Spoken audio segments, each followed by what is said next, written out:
All right, so session 17, believe it or not. Only actually a few more sessions in the class. God bless you. So download the files that are up there on the board. And this is what we're going to do today. We're going to review the assignments that I've posted. And as I mentioned in the announcement today, the first group project that's on the syllabus is,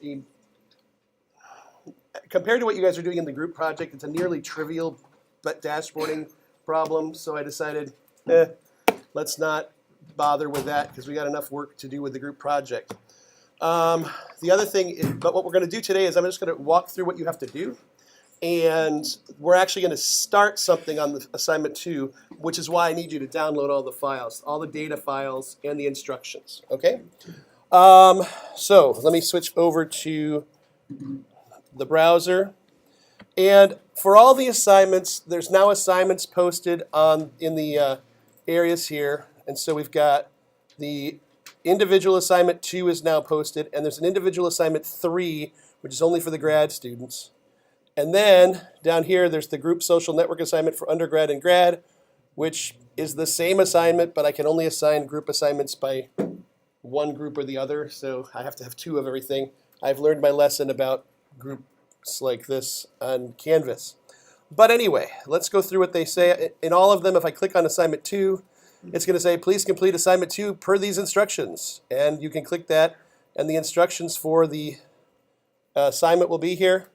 And this is the duplicate Hans Rosling assignment. It should be pretty straightforward, but if you look at this link, it actually goes to the Rosling video at a timestamp to remind you which visualization you're trying to duplicate, okay? Because he did many. But before we can get started on doing the visualizations, we have to import 4 text files, which are posted up on Canvas. LMS Learning Management System, it's just generic, Canvas, into a new packaged workbook. Now here's the deal. There's 4 files, but we have to join them correctly. So countries by continent joins with life expectancy on the country field. Fertility joins with this one, as listed here on the document. So I'd like us to do that together so that we are all on the same page and can actually focus on doing the assignment. So I'm going to go ahead and open up a Tableau workbook, not the one we're going to use in the session. Let me start a new one. So the first thing you'll do is start a Tableau workbook, and then if you've downloaded all those data files, okay, so the data files are here under Files, Individual Assignment Files, Assignment 2, Duplicate Rosling, Data Files. There's 4 CSV files, right? And these are the 4 files that we have to import into our workbook, right? So to do that, download them to your hard drive, and then connect to the data text file and find where you put that data. Bless you, everybody's sneezing and coughing. This is wonderful. And I'm going to start with countries by continent. That's the first one I want to bring in. Okay? So have you all downloaded the files now? Working on it? All right, well, we're going to start with countries by continent. I'm going to just open this. Now, I believe you'll all see the other files too. After you do the countries by continent, you'll see, if you've got the other files in the same folder, you should see them. Do they pop in? Yeah. All right. And so all the countries by continent CSV has is this country is on this continent. That's all it's got. Okay? That's important because because one of the things in the Rosling video is that they color the countries by continent, right? And all of the other data files we have are all country specific. So we have to add this continent to the data. But we're going to start with countries by continent. And now we're going to drag in indicators life expectancy, which is what this one says. The one that says 1800 to 2050. And I'm going to drop this in. And then I have to focus on the join, okay? I'm going to click on the join, and you'll see here that it starts with number of records. The reason it does that is because it can't find fields named what it thinks it can match on. This may or may not be true, but for now, all we have to do is match this on country to country. And that one's fine. And you'll see now what we've got here is, yeah, we've got 2 country fields. That's okay. But now we've got all of this life expectancy at birth data by year. So Algeria should, at this point, it should have, this should do that. Yeah, there should be a row for every year for every country. And some countries we have more data than others. All right? So then we have to, do we get this? Okay, now we have to add the next 2. The next 2, though, have to be joined a little bit differently. So let's just grab indicator, the fertility one, and we want to just drag this in as a join. But we don't want to join this one to countries by continent. We want to join this one to life expectancy. So we click the join, and instead of, we find the life expectancy country, and now you'll see how the join popped over here to the right. And now I'm going to get the life expectancy in, the country in this one, fertility. But I have to join on more than this because now we're actually getting data at the country and year level.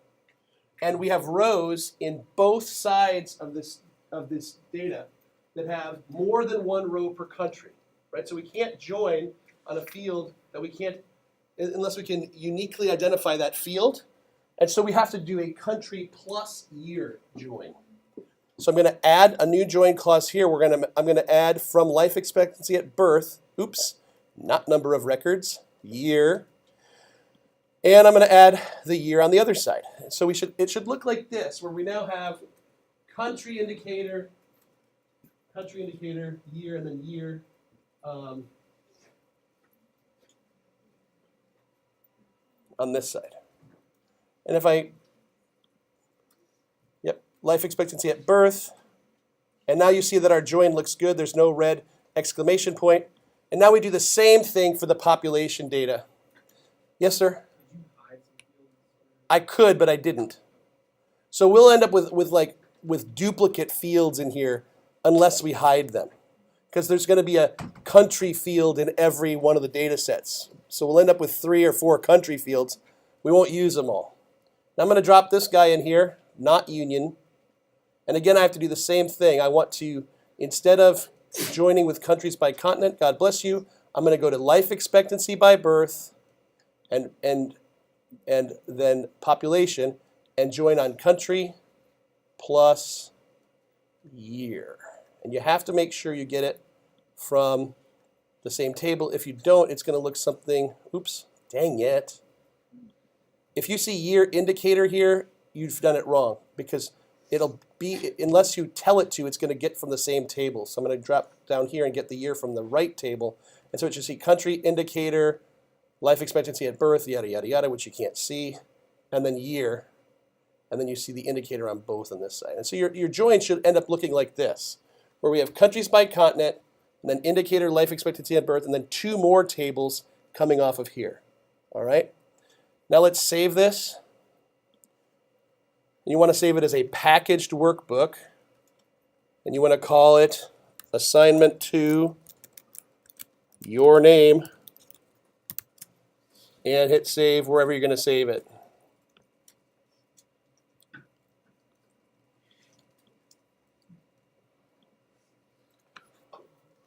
And you've now done the only part of this assignment that can get you into trouble. Go ahead. Yeah, sure. So in both of these last ones, I'm doing an inner join on the indicator life expectancy at birth, 1800 to 2050. Now I could have, there's no real reason I had to do it this way. It's just a little cleaner. And I'm picking year. And then on this side, I'm picking country and year, the same as the other one. All right? And so it should end up looking something like this. I could have just gone 4 across it probably would have ended up getting equivalent data. And if you wanted to, you could go through here and you could get rid of country when there's like 6 or 7 countries. But for now, I wouldn't even bother with that. Now, when you switch over to your sheet 1, you see that you've got all the measures from all of the different files are all listed here. So you should be able to pretty quickly build the initial Rosling, right? So the initial Rosling, I can't remember which one's life expectancy and which one's fertility rate, but let's put, for instance, if I'm going to grab fertility rate, throw it on rows, and I'm going to pick life expectancy, throw it on columns. Actually, I want it the other way, like that. And then I throw country into detail, and I throw year into pages, and I throw continent into color, and I say make it a circle, and I take population, and I throw it into size, and maybe I make them a little bit bigger. I've done about half of the assignment now, okay? You see how this is not an assignment that's going to take you a lot of time, okay? But what are you supposed to do on the assignment? This is the easy part. This is the easy part. And I just realized I have to upload another file, which I didn't do yet. But if you look here, there's going to be a new spreadsheet called GDP data, which I forgot to post. I'll do that before the end of class, probably. And then what you're going to do is you're going to blend the GDP data in with all the other data and integrate it as you see fit. All right? You can decide to do a whole different kind of a visualization, but what you might want to do is do a visualization about GDP trends or something, and when you click on a country on the top, this other thing about GDP shows up at the bottom. It's all up to you, right? But basically, you're going to make a second sheet. So the first thing you're going to do is what I basically just did in about 15 seconds, which was duplicate the Rosling thing. Then you're going to bring in this new set of data that I'm going to upload, and you have to then blend that one yourself. I'm not going to do that one for you. And then you have to make a new sheet that somehow describes GDP data however you think it makes sense. Then you're going to create a new dashboard with both sheets. There's some tips down here. Make the country circles partially transparent so you can see when countries are overlapping. I've already told you how to do the links. If you just dropped everything in there and just tried to do visualizations with it joining a number of records, your visualization would never ever open. It would never open. All right? And so basically you're going to recreate the Rosling visualization, which isn't very hard and is a large component of the grade. You're going to add the GDP information sheet, and you're going to do a reasonable dashboard layout and have some sort of interaction between the two sheets. But when you're done with the Rosling sheet, you should be able to generate some sort of a visualization that looks something like this, right? Like what you remember from the video, all right? Now, the next assignment. Let's just do the grad individual assignment. So When is that due? that is due in like mid-April. Let's go look. It's all on Canvas. I kind of held these things back because of the work we've been putting in the group project. But individual assignment 2 is due April 7th. It should not take more than an hour. And I'm also not going to be assigning tutorials on the weeks when these things are due. All right, so you're kind of using tutorial time on the assignment. And they're really more like, this one's more like a tutorial anyway at this point. On the grad individual assignment, this one's even more kind of straightforward, even though it'll take a little bit more thinking.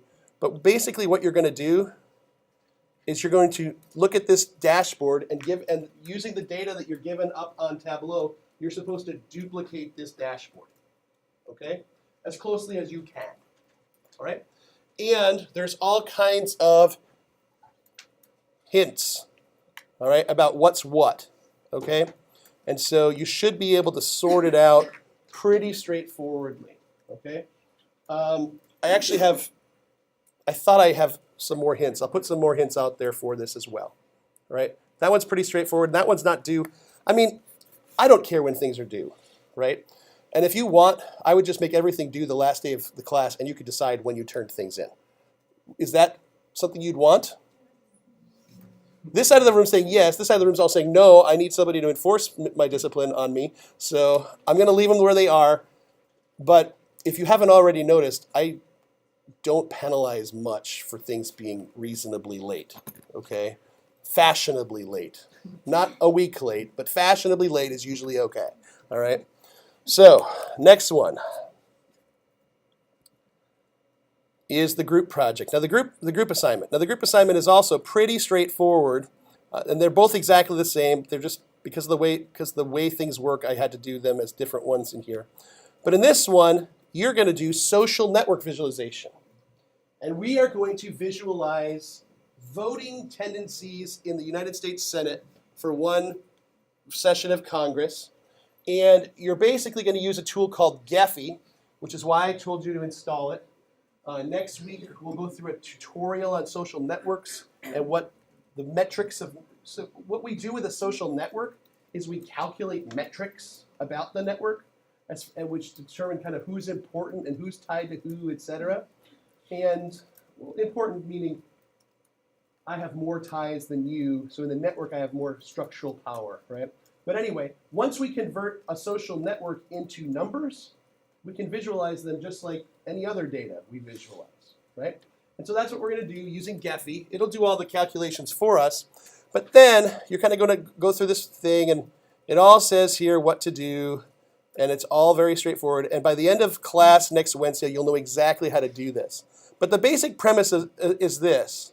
The conventional wisdom when reporting on U.S. politics is that the Republican Party is more ideological and less diverse than the Democrat Party.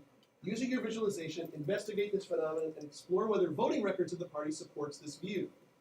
So, what you'll basically be doing is using the way we're gonna learn how to use Gephi, and we're gonna be able to look at who's more tied together and who's not tied together, which parties are voting more with the other side than the other.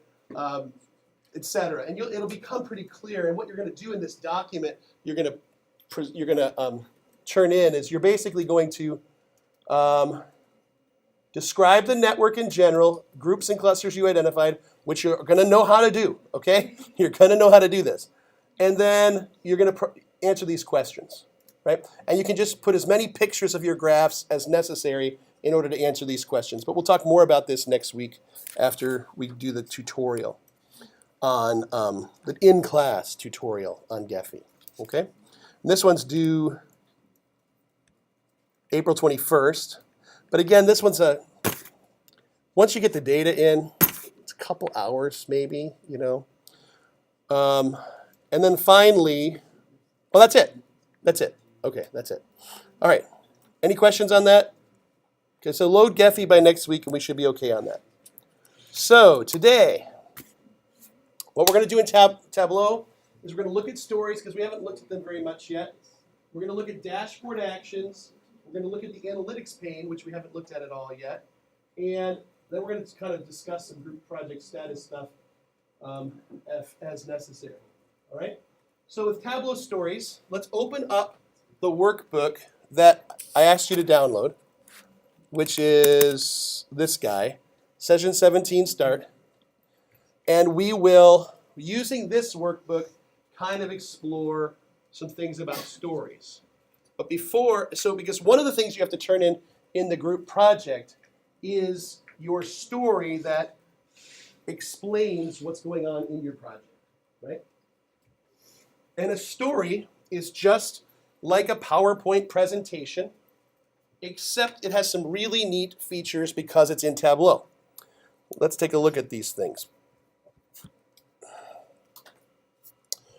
So we know that the reason that these guys do these TED Talks and they work out so well is because they're really good at telling stories with their data. And that's what you're going to be doing in Tableau. All a story is a sequence of slides, okay? And on those slides you can add two things. One sheet or one dashboard. It's all you can do, right? You can also, as you see here in this example, add some captions about the story, but I'll tell you a way to do this better than using the captions. All right? These things work together to convey the story of your data, and as you can see, each of these little boxes at the top is a tab, and as you click through here, or as you click next, you'll be moving through the slides, just like PowerPoint. But the cool thing about Tableau Stories is that there are some things that basically everything that you add to the sheet, you can change per tab. So if you look at this one, this is a dashboard that has this map of, I think this is earthquakes, yeah, earthquakes, and then it has this text up here. This is a text box on the dashboard. And if you add this dashboard to multiple slides in the story, you can change what this text says on every slide. You can also change what's showing on every slide in the visualization, which is a really important thing. Now, Tableau's got this thing that there's like 7 kinds of stories that you must understand. There are some interesting things in this. So if you decide you're going to tell a drill down story this side of room, or you're going to tell a factor story this side of room, you might want to come over here and take a look at what they're basically talking about as far as good ways to approach the story. But we're not going to go through all 7 of these in class. Really, you're going to look at those as you need them. So this is the key thing. Each of the tabs on the story can have the same dashboard or sheet, but they can be in different states. So you see here, on the left, this is the text, and the whole world is showing, and all of the different events are showing. On the right, there's different text, and it's been filtered differently, right? So let's see how this works. All right. I don't know why, but I tell students in all of my classes to do it this way, and probably only about 40% of the students of the teams end up implementing this, and I don't understand why, okay? It is way better to put a big, large text box in order to tell your story instead of trying to use those little tiny captions, because the captions can't be made bigger, okay?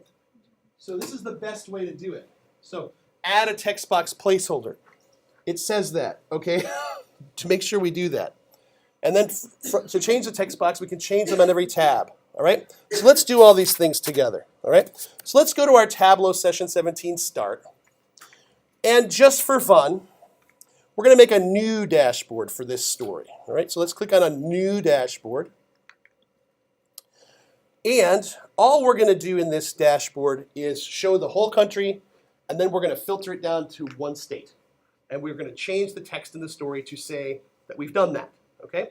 So first thing we're going to do on the dashboard is we're going to put a text area in here, and we can put some placeholder text, like put your story explanation here. And I'm going to make this text a little bit bigger, but not super big. And I'm going to make it black text. And I'm going to say OK. And then I'm going to grab my map, and I'm going to throw it underneath that. And I'm going to give my map going to give my map a lot more space. All right, so here's what I'll do it one more time.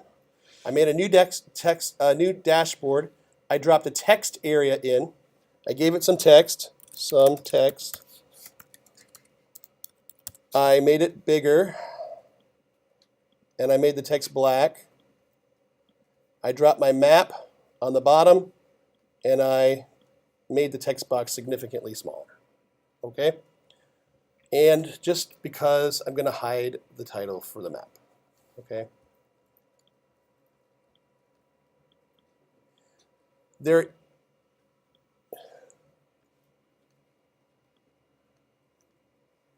I'm going to close that for now. Okay, now we've got this dashboard. Mine's dashboard 2. Yours is probably dashboard 2 also. I'll just get rid of dashboard 3 so I don't confuse myself. Now, let's take a look. What did we do before when we did dashboards? One of the things we like to do is size them automatically. All right? Let's do that for now. Size them automatically. And it takes up all the space. That's fine. for now. But that might not work on the story. So we'll have to take a look at what we can do with the story once we add this. Now, let's add the new story. Click on the Add Story button, which is down next to the Add Dashboard button. And you'll see it's basically the way, it basically looks like the dashboard creation sheet. You just have the different objects, the map, the 3 sheets and the 2 dashboards are here. Those are your only options as far as what you can drag in here. So let's drag dashboard 2 into this story. And you see how we have these captions. Because we're going to kind of caption our story using this, if you go up to layout, you can choose to not use the caption boxes. You could choose to just use page numbers, or I kind of like the dots, right? So I kind of like the dots. But you guys can choose what you want to choose, all right? Then I've gone back to my story tab, and I'm going to hit duplicate the current story tab. And now I have 2, and now there's a navigation guy up here. Now the cool part is I can go in here to where it says put your story explanation here, and I can double click and I can say, here is our sales breakdown for the United States. This is boring, of course, but you can write whatever is much more exciting than what I'm writing.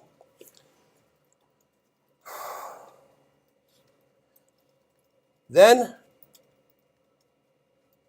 note that this one says, here is our sales breakdown for the United States. But if I go to the second one, it says, put your story explanation here now. Okay? And if I click on Montana, so now I've got Montana. Actually, let me go back to the dashboard and add the filter, because I want to add the filter.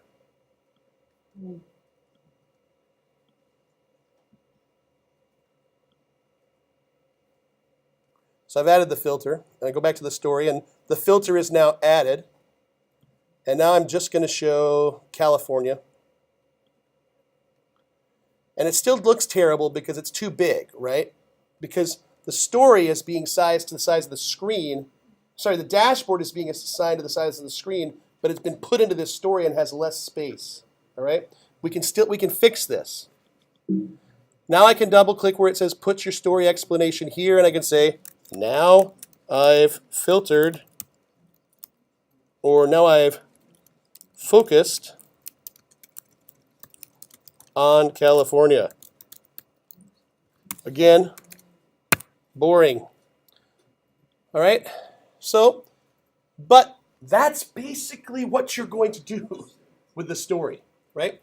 The really bad thing that the lower tier of projects end up doing is they basically have 3 visualizations maybe, and they make a story that just has a tab for each visualization. The whole point of the story is to actually almost like give the presentation without you having to be there, right? So you can write up here in the top the caption, and then you can have 6 or 7 or 10 tabs that all have the same visualization in different states, telling your story, okay? And I tell that to every class, and there's still about 10% of the class that just, when I say do not just make your story and put a tab for each visualization and then you're done. And still 10% of the teams do that. I don't understand it, all right? Do not do that, okay? But now we've got a little problem with the visualization, and we have some other problems because we're probably just not using our space very well anyway. But just for our exercise today, let's go back to dashboard 2.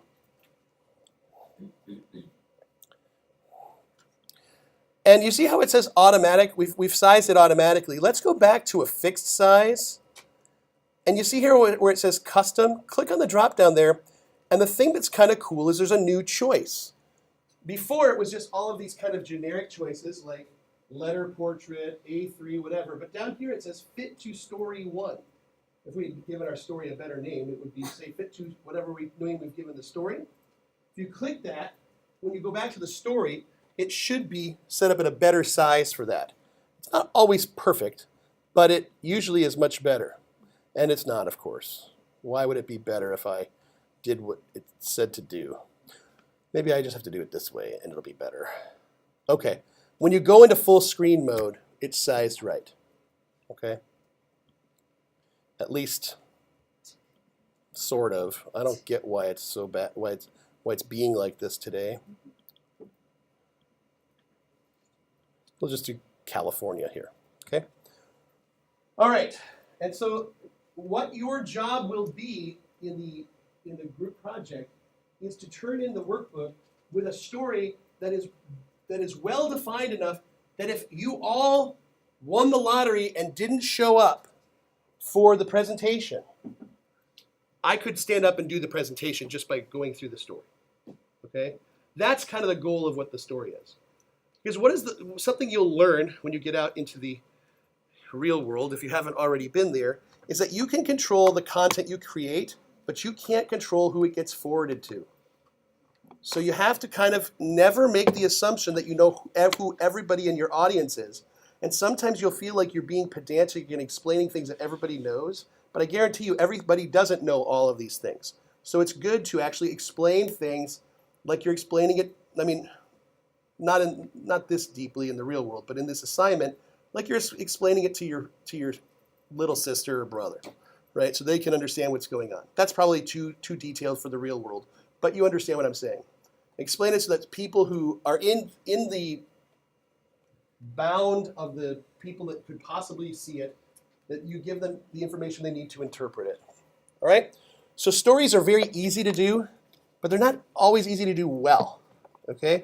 It's easy to make tabs. It's easy to make the stuff fit on the tabs. It's easy to put in captions, but you have to use that story to tell the story of your presentation without having to be standing there and tell me about it. Okay? That's the goal of the story. Questions about that? Everything that we just did is in the slides. Everything we just did. Yes? Well, the only way you can put like a Tableau story on the web is to use a Tableau server or Tableau public. And I'm very tempted when there are good group projects to suggest people put them on Tableau public because it's good. I don't know if Belle and her data can be on Tableau public. All right. But it would be in Tableau public is still not embedded inside the website. No, it's just a browser. But there is an embed code you can get for it, so that from there you can get an embed code and you can put it on your site. All right. Questions about stories or about what I'm asking you to do? Will any team turn one in that just has one tab per visualization? No, do not do that. Okay. According to my heuristic, yes, about one team will. So, but hopefully not. Okay. I have 8 teams. I could get away with it because it's about 10%. So, all right. So, 3 kinds of dashboard actions. We've really only used one so far. We've used a filter action, but there's also highlight and URL actions. Today we're probably going to just look a little bit more at filtering and URL. Going to probably skip highlight just for sake of time because they tend to be kind of annoying and people don't always love them. All right, but let's go back to our dashboard, the original dashboard 1 in our Tableau file. And remember, how would we make clicking on a state, how would we make clicking on a state into a filter for the other 2 sheets? It's very straightforward, right? We go to the side of the sheet. So we click on the sheet and we have this little guy here that says use as filter. Okay? Use as filter. But now I get bad behavior because if you'll notice this is not just a map of state. It has all of these other fields in it too, like segment. I guess it just has country, state, and segment. So if I click on Texas, the other 2 don't work because they don't have all of the things that this has to filter on, right? Because when you click on Texas, you're not just filtering on Texas, you're filtering on Texas plus country plus segment. But we can get around that, right? When you choose use as filter, if you go up to dashboard and you choose actions, when you click this little filter guy, a dashboard action was created. It says filter 1 generated, all right? It's the exact same kind of filter that would be generated as if we'd come here and chosen add action, all right? It's just called filter 1. Let's go ahead and edit filter 1. Actually, let's not edit filter 1. Let's just make a new one. So filter 1 was generated, and you see that it's running on select, which will become obvious what that means when we hit edit, and the source and the fields all. But we're going to change that, all right? So let's hit add an action, filter action, and we're going to call this our filter by state. And it's going to happen when somebody clicks on the map, not the heat map or the top 5. This filter only should happen when you click on map. You can also notice that there's a drop down that says dashboard 1. You could be doing a dashboard 2 filter also. Okay? You could be doing the same filter on 2 dashboards. Right? So I've created a new filter, a filter action. I've named it filter by state, and I unchecked heat map and top 5. But now, who do I want it to target? When you click on that filter, I want it to affect all the sheets. So this one we leave alone. Okay? But our problem is here that by default it says all the fields in the map should be applied as a filter. And if the other visualizations don't have all those fields, the visualizations will end up being blank. So there's one field that's common to all 3 of these, and it's state. All right? So if we, instead of choosing all fields, click on selected fields, and then we choose to add a filter, hit add filter, and the field that we want to choose is sales. And so the source is sales and the target is sales. We just want to apply a filter to that. When we apply this filter, we only want to filter the other 2 sheets by sales and no other fields. Of course, we could add more than one field if we wanted to here, right? And only use some of the fields, but we're going to hit OK. And we're going to hit OK again. I don't know why it says that. Yeah, that's right. It's basically saying, it's warning you that you know there's some other fields on the map. Are you sure you only want to use state? Yes. State. What did I pick? Sales. Sales. State. Not sales. Oh. Sorry, everybody. State. Okay. And then delete my bad one. Okay, there. State. Sorry.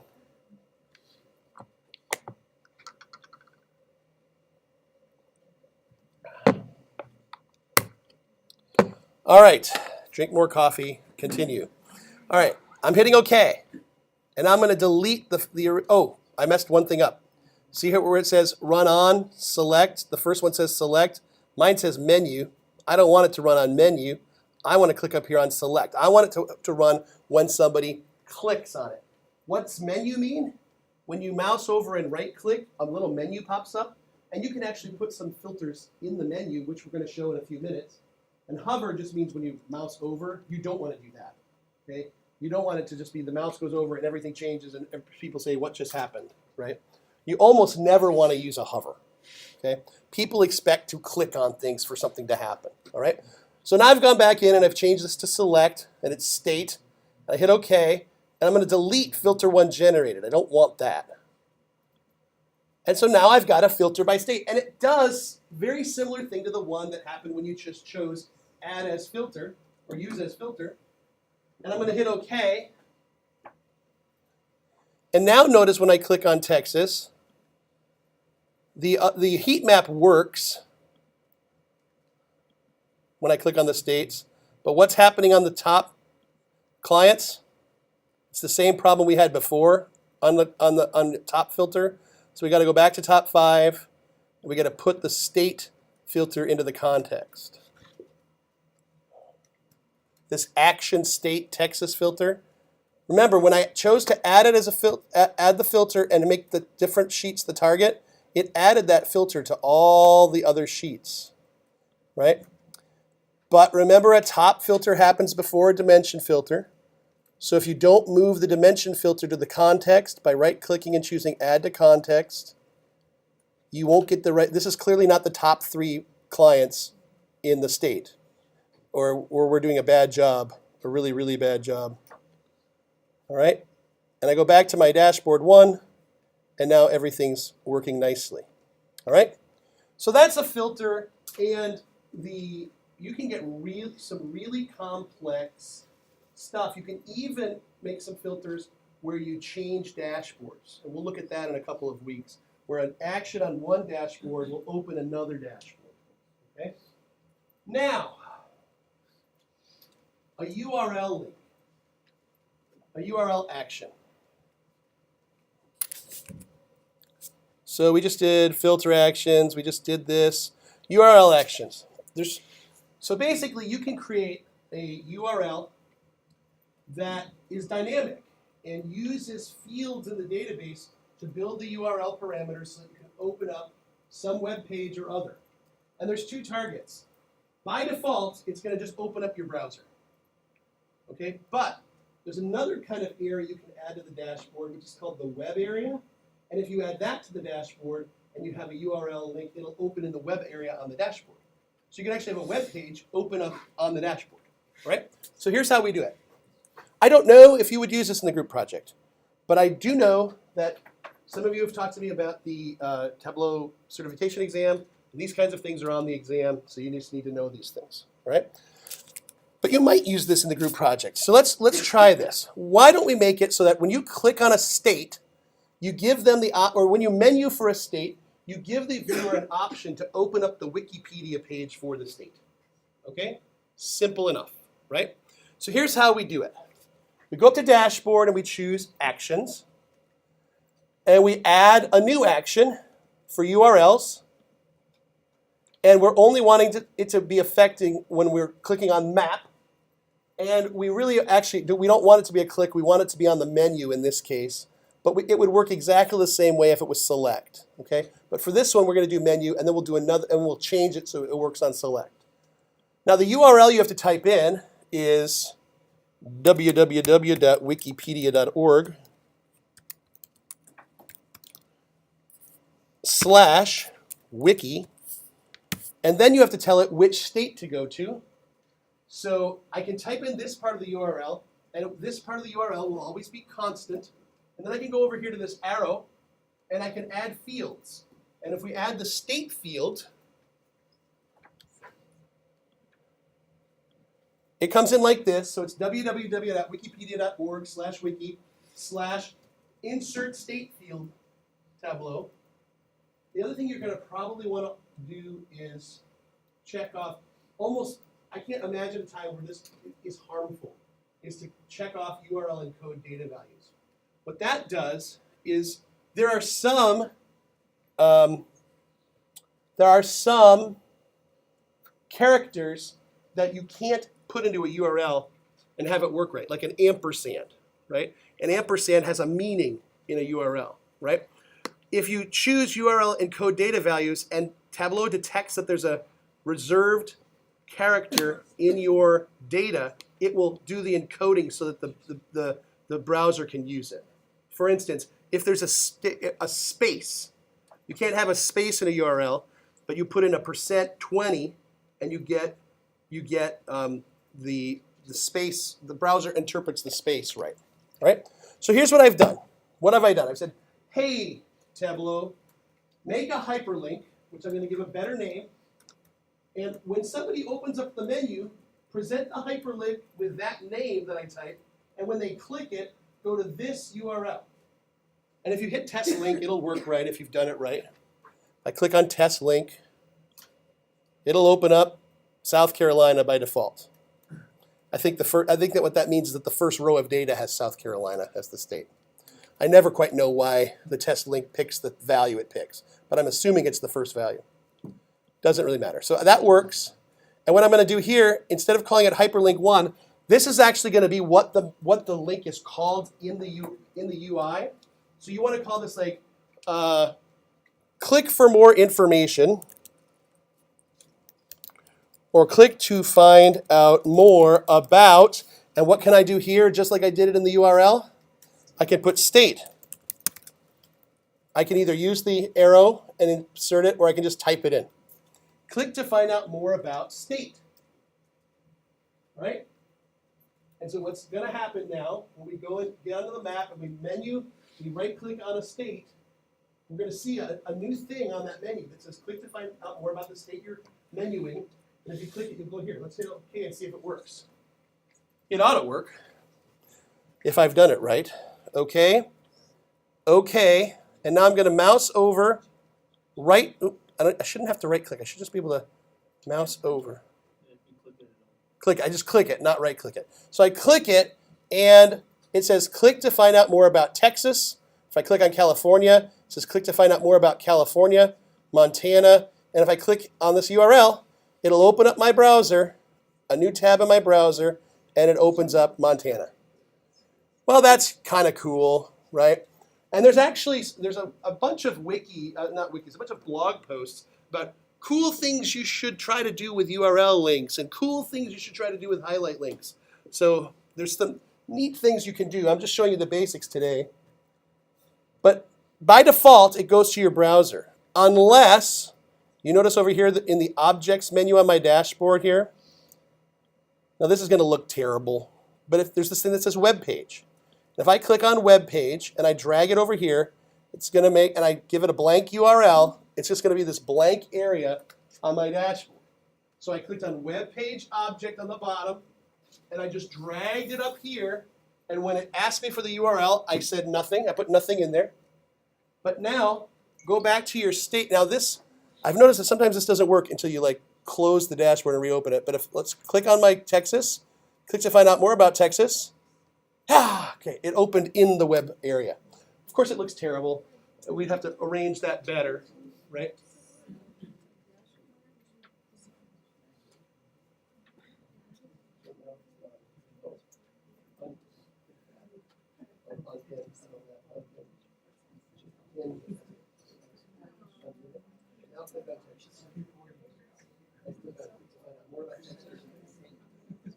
And it opens, yes. Sometimes it doesn't. Sometimes it seemingly doesn't work until you click a couple of the things. And I'll tell you this, and this is like a known problem with Tableau. If you have multiple URL actions, it gets messy. If you click one, the other one will stop working, and it gets weird. Yes. Shh. As long as the web page accepts the password and username and password as parameters, yeah, you could. But what would that require? That you have a database with a password that Tableau can read, right? If you have a hash, it'll be fine. If you have a hash and you pass along the hash, it'll be fine. It should work. I don't know why it wouldn't, but it should work. Yes? How do you get back to the graph showing all of the US data? You just click here. This isn't going to switch back. No, but the sales of the most popular clients doesn't switch back either. Oh, then I haven't done something in my. Okay, so that's a good question. When I click here, the map goes back to showing everything, but these other two aren't switching. So I've made a mistake when I made my action. So I'm going to go up here to my actions. I'm going to edit that filter by state action. Edit. And you see here where it says clearing the selection will show all values.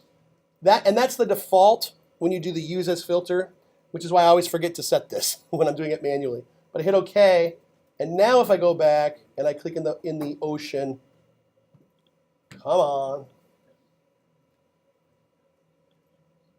Click in the ocean, it gets back to everything. Show all values. If you exclude all values, then what are you doing? Then you're making them pick a state before you show them the other information. So you'll never be able to see all. So you couldn't see all unless you had a filter here that said all, and then you could, right?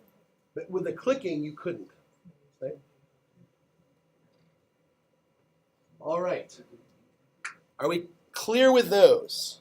All right. They're kind of. I mean, the filter stuff is important because that gives you very fine-grained control about how the filters work and on which panes they work. The URL one's kind of cool, and there are uses for it, But I'm not sure there's something in the group project for it, so I'm not going to spend a ton of time on it. All right. The analytics pane is something that the Tableau certification exam loves the analytics pane, and I've never presented it in class because the analytics pane is only a shortcut for things you can do with menus, and I'm going to show it today, right? Because it's actually kind of cool. It works really nicely. The analytics pane is always available. You have your data pane, and right next to your data fields, it always says analytics. And when you click on analytics, there's all these things that you can put into your model. And what you do is once you find something under the analytics pane you want, you just click and drag it onto your visualization. And if you'll notice here, average with a 95 CI, trend lines, forecasts down below, it's a way of, in some ways it's a way of doing, like an average line is a way of doing a reference line faster than going and choosing add reference line, picking average, picking the field, and everything else.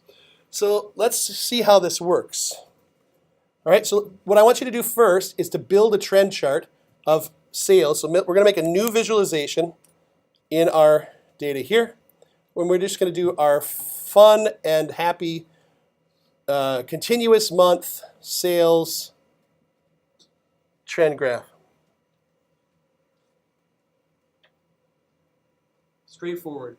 In order to do forecasting, you must present trend data. Order date must be, or a date, it must be represented over a date somehow. All right? So now if you click on the Analytics tab next to Data, did everybody make this? Green month of order date over sum of sales.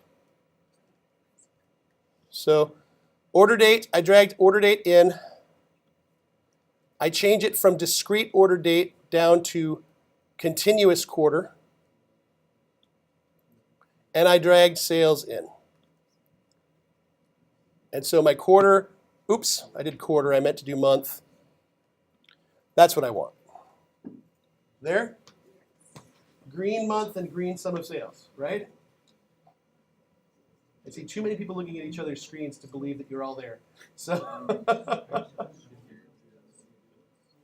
but this really shouldn't, this should not have been opaque at this point. It should have been straightforward. All right? Are we okay? I hear plenty of chatting, which means we're not okay. So you there? Yes. Are we good? All right. That should not have been opaque. That should have been, by this point, that should have been pretty straightforward, what we were doing. But okay. Now, go to the Analytics tab next to Data. And let's just drag forecast in. And we're just going to drag it in and see it says add a forecast. Now this is an easy one. It doesn't do a whole lot of different choices for forecasts. But let's go ahead and drop it in there. And it adds this forecast, which basically goes beyond the data that we have. And that's kind of cool, right? Now it's giving us a projected mean line and this 95% confidence interval around it. All right? Which is kind of cool. But there's some more things we can do with this. Once you add the forecast from the analytics pane, that's what I was just about to tell you.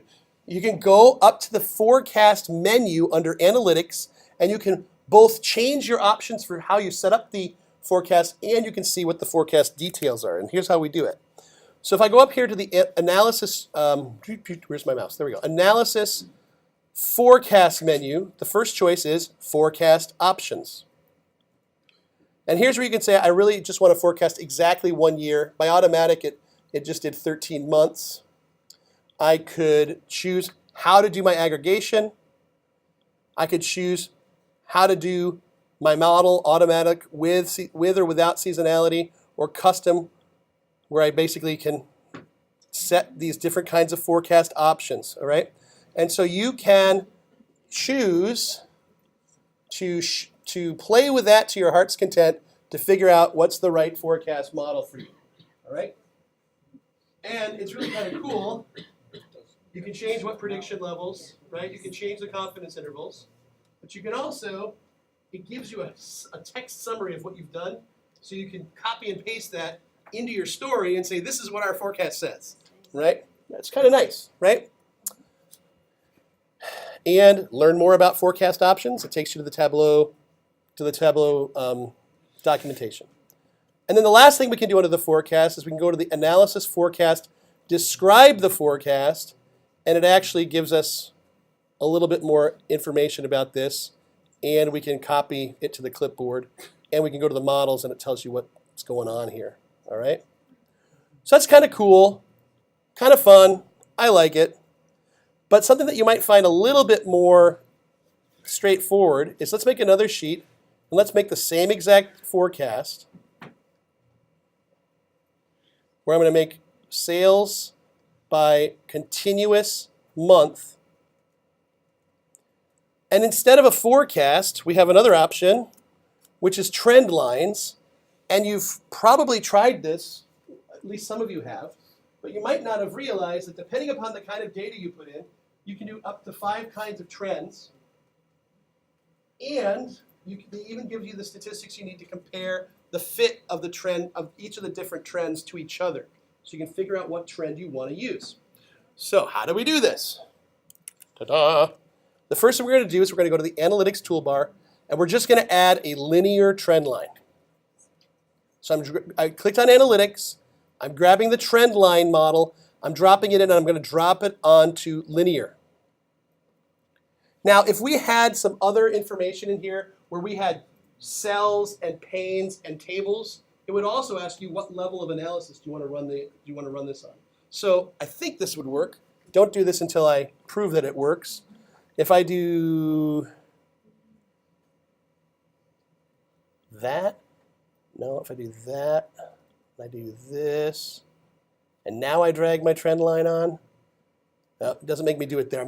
I can go do it at the other place. But for here, we're going to just leave it here. I'm going to drag my trend line on, linear, and I get my trend, and if I mouse over, it gives you the actual regression equation for this line. It gives you the R squared of 25% of the variance is explained, and it tells us that it's significant at the P000 level. So it's good, not bad. Let's try some others. So let's change that trend from linear to polynomial. So let's right click, or let's click it and choose edit. And now we can choose, do we want it to be linear or logarithmic or exponential power polynomial? Let's just start first with log and see if it gets any better. So the previous model was like a 25% R squared. It doesn't like that for some reason. Why not? I've noticed this has happened a couple times where I got to like back it back out and drag the trend line on. Oh, it just doesn't like log, so I have to just choose exponential. That's what I did wrong. Yeah, I picked one of the models that it couldn't compute. And this one has a little bit better R squared, and it's still significant, and it's got a little bit different regression line. Or I could try to edit this again and choose, let's just undo this and drag the trend line on and pick polynomial. And that almost looks like it looks like it fits better, doesn't it? It does.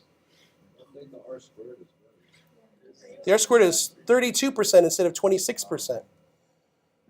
Now, what could we do to maybe even make even better predictions about what's going on with our sales?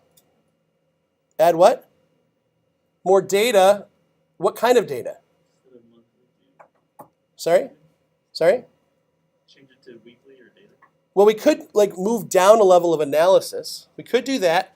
Or we could add more covariance, right? Like market segment or something, right? So let's see how we would do that.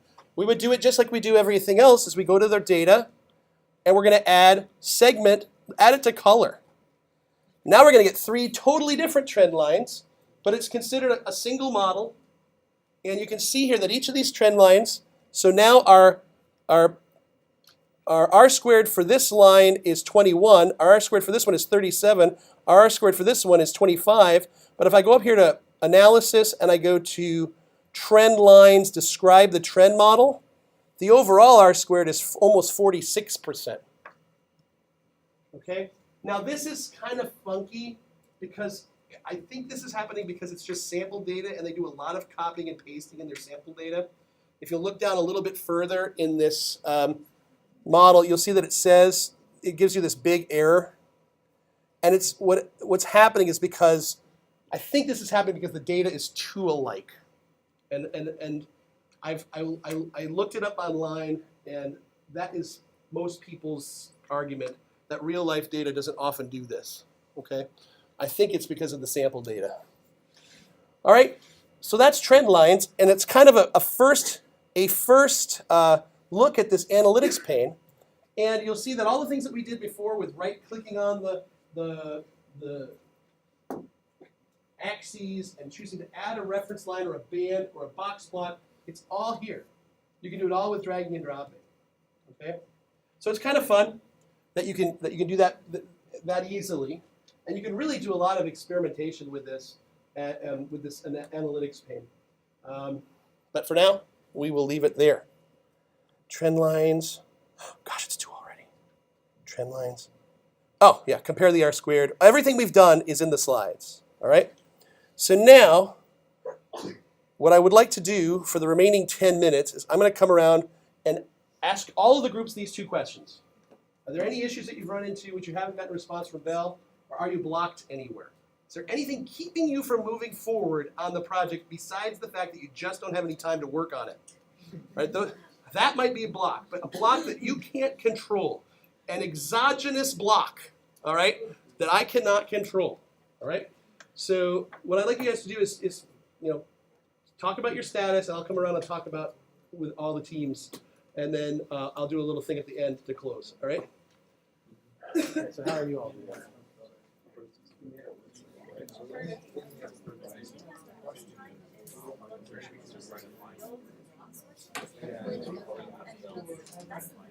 So you guys have we've documented over.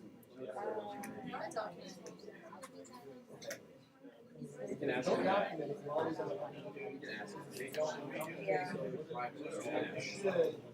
Okay, here's our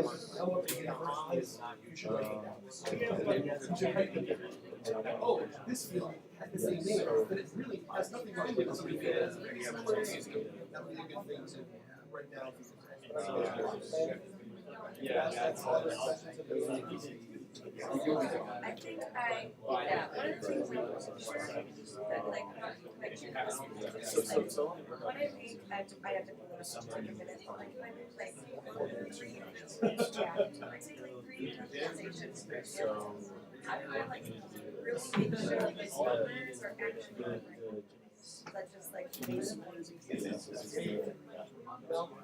is what I would do. This is what I think I want to do. Oh, yeah.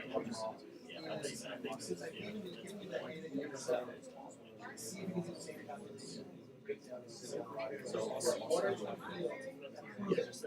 yep, I just did a subtotal that by this it's the same number or it's close enough. yeah, I like that visualization. How are No, there's a thing on Canvas.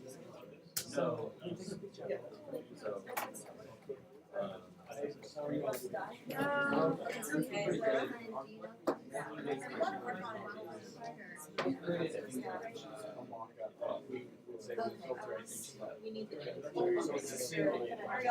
is that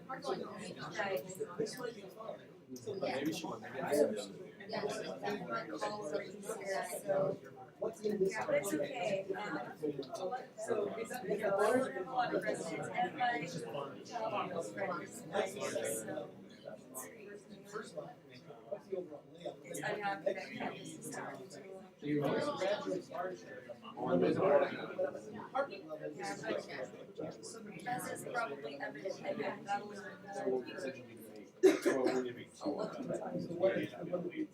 So, I don't feel bad to go to the doctor. Like, 98%, they're gonna be like, So then I'm gonna be like, yes, and then we're gonna be like, oh, take a picture, and you're gonna be like, okay. Oh, I see. So, yeah, other than that, we have our work plan. We wanna make sure we're on track.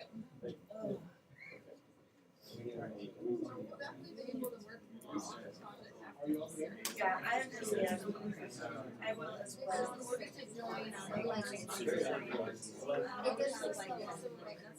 Bro, you're totally fine. You're so right.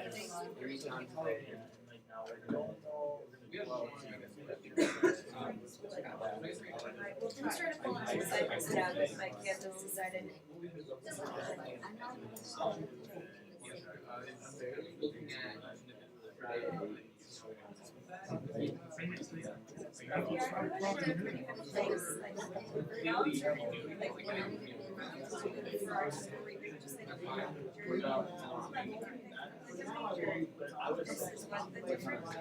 I don't have anything after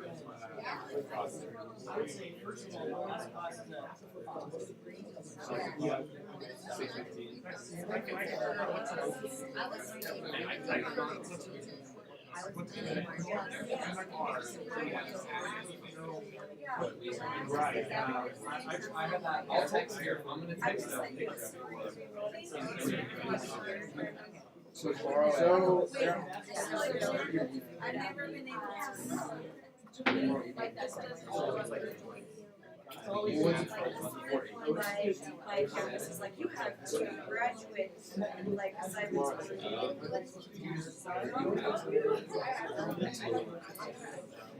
Alright, I just realized like I haven't spent time with today.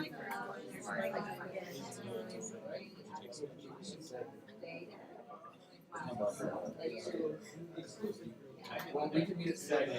You can show, you can leave.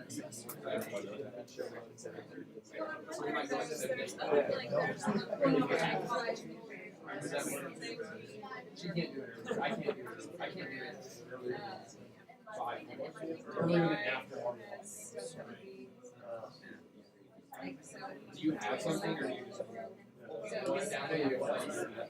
I don't know if you have to. That's what I'm saying, so if you meet and start at 7, you can be, and she can be there by 7. Yeah, that's not a big deal. I feel like we're like divided up what we're all gonna be working on. I would go 45, I would say. Yeah, so yeah. Oh, I think this is just indicative for some like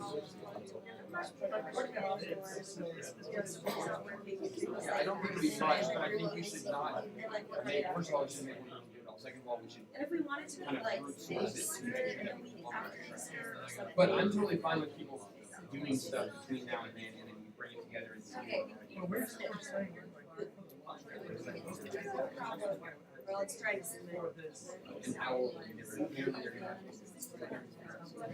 For some reason, campus is not being right. I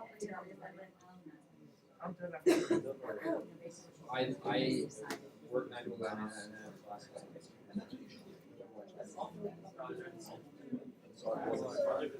Yeah, my schedule next semester is So gonna I be just like I think our class, you guys think we should, if many of us can meet up at 7. I feel like that's like my favorite, but it's like all for Fridays. You can show up whenever.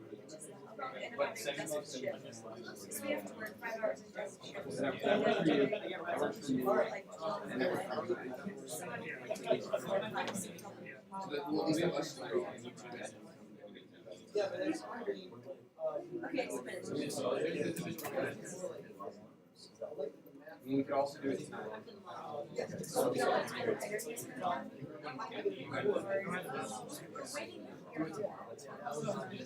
that big a deal. Yeah, I haven't heard back from like the internship I applied for in Boston, so I'm kind of just like. That's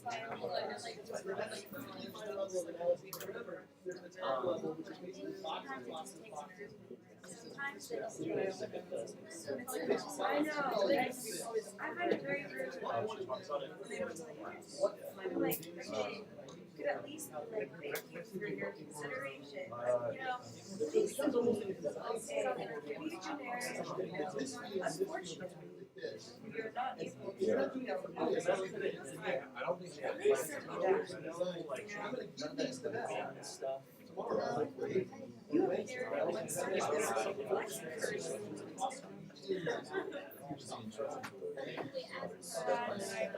narrative, like, lessons.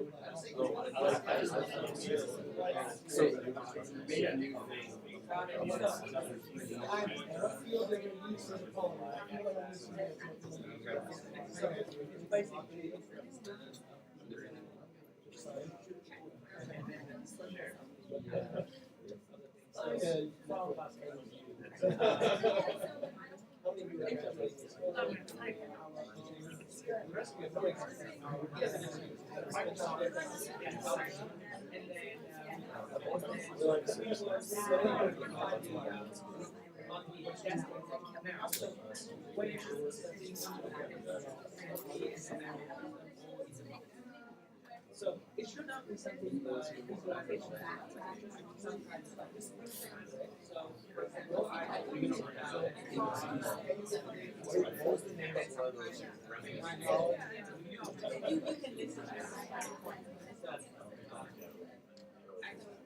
But yeah, what is the describe, what is the by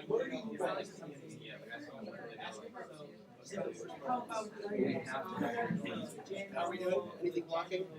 Besides Netflix?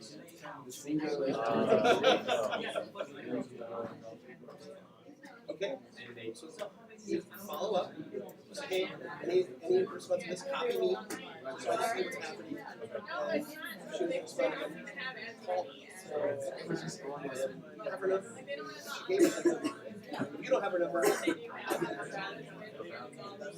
somebody's got it.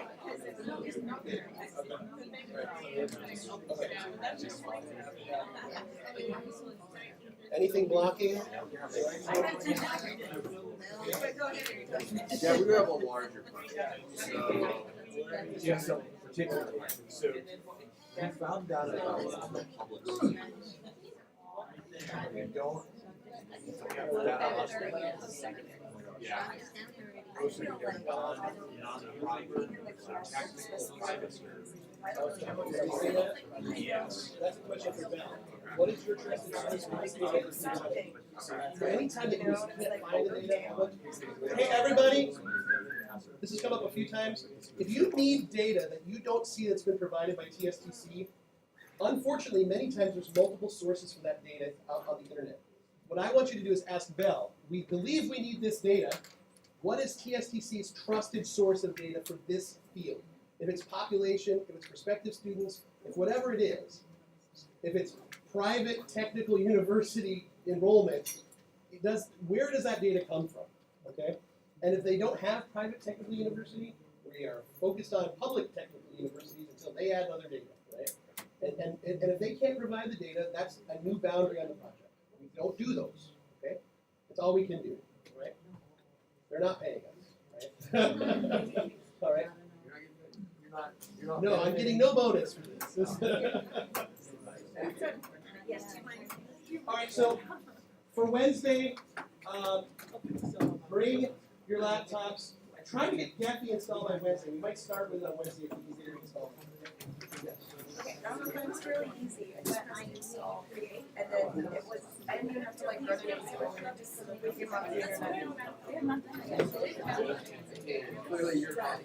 So I created it, just had a,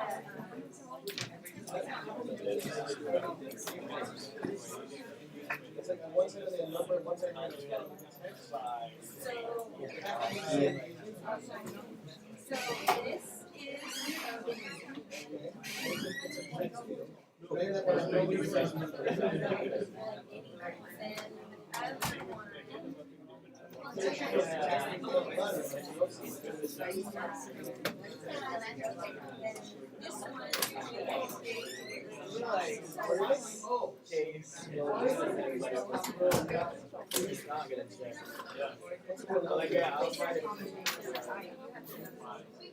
only need 2 phones. I'm really more concerned with this. Joining this PR version is gonna run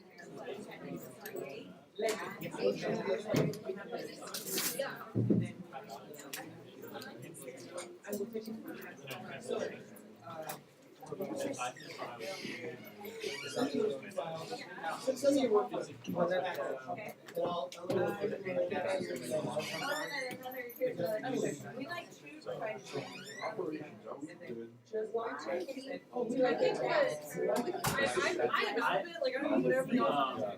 I talked to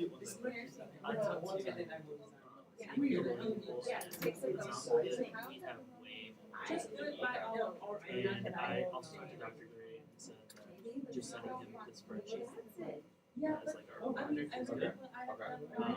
Just include the appendix. Like your final, like the appendix that you sent us on the, just include that, yeah, with that with the written part of it. And then he also said that he is going to send back like some feedback and some, well, not individual team feedback, but like how he would have gone about his project. Which I think is actually pretty useful because it was confusing. So I'm gonna send the spreadsheet in, copy all of you guys in on email. Okay. Unless you have like an updated version that you wanna send. Yeah, I added the line. Okay, so you just send it in and copy us all on the email. To him. Yeah, to him. Okay. And then the ones that we submit. You should include the Just table. take that and then do you think it's a function that there's something weird about that one? I do. Just send it to me and I'll figure it out. So those fields don't even show up as options to join on? They're not even listed. Created them. Just send it to me.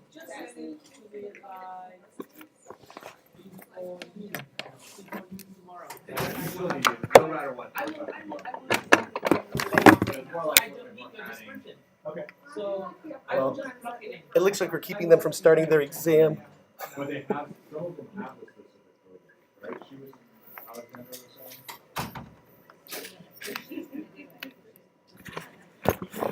A lot of students not in your class. Well, I'm sorry.